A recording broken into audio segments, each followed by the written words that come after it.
Dneska nebol to ľahký zápas, možno veľa ľudí si myslelo, že to bude ľahký zápas, ale my sme vedeli, že Prešov príde nachystaný po prehre domácej a musím povedať, že sa to aj potvrdilo, pretože síce prvú tretinu sme mali tlak, ale druhá tretina, myslím si, že keď sme viedli 2-0, tak začali sme hrať taký hurá hokej trošku a upozorňovali sme na to, vlastne potom sa to aj stalo, že Prešov dal kontaktný gól na 2-1. Do tretej tretiny sme vstupovali s tým, že chceme hrať zodpovedný hokej, dali sme na 3-1.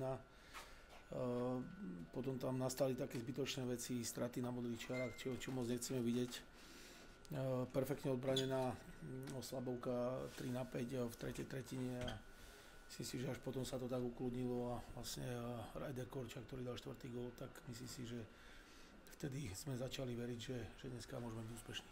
Možno to cenejšie, keď že dneska to nebolo ono, bolo vidno aj v tej prvej tretine, že aj dal úkon stráca a sa uskakuje od obrany a tak ďalej. Tak áno, je začiatok sezóny, vlastne tretí zápas, myslím, že v 5. dni, nie je to jednoduché, ale to nastavenie bolo tam, nebolo také 100%, jak sme si predstavovali.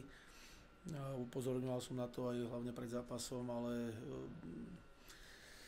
útorkový zápas, vieme, že jak som povedal, že to nie je ľahké, ale zvládli sme to a to je najdôležitejšie, že našli sme vlastne tú cestu, ako vyhrať a máme tretie víťazstvo v rade. Tak bol 3 sekundy pred prvou sirenou, tam asi to bol dôležitý moment možno aj predtým.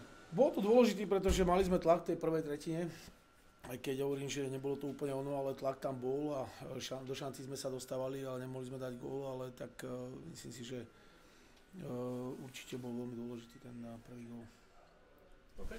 Dnes sme dali šancu v týme aj mladému 17-ročnému Urdakovi, takisto Kubovi Jakubikovi, síce v 27, ale pre neho to takisto bola premiéra. Ako si s nimi spokojný možno?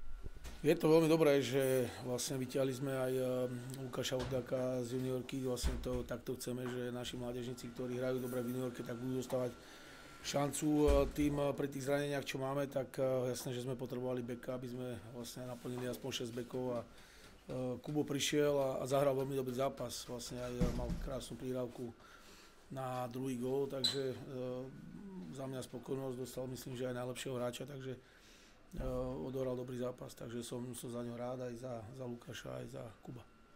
Milan, len 2 inkasované góly v 3 zápasoch, to je tiež výborná štatistika.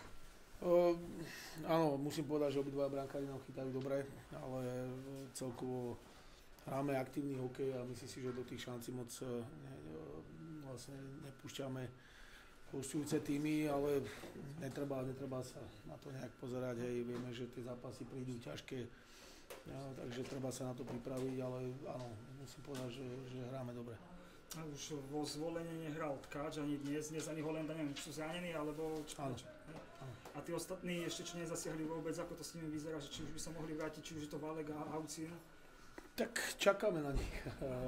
Hej, jasné, že nie je to príjemné, ale ja som rád, že chalani, ktorí hrajú výborne a vlastne aj, jak som povedal, že dneska prišli noví chalani a zapadli do týmu hneď dobre, čo je dobré znamenie, že ten tým je dobre nastavený a hoci ktorý hráč príde, možno či už nepôsobí ani u nás, alebo pôsobí v juniorke, tak zapadne a hrá dobre, takže to je dobré znamenie pre mňa a jasné, že chalani, ktorí sú zranení, tak čakáme na nich, uvidíme, jasné, že komunikujeme to s doktormi a verím, že sa čo najrýchlejšie vrátia.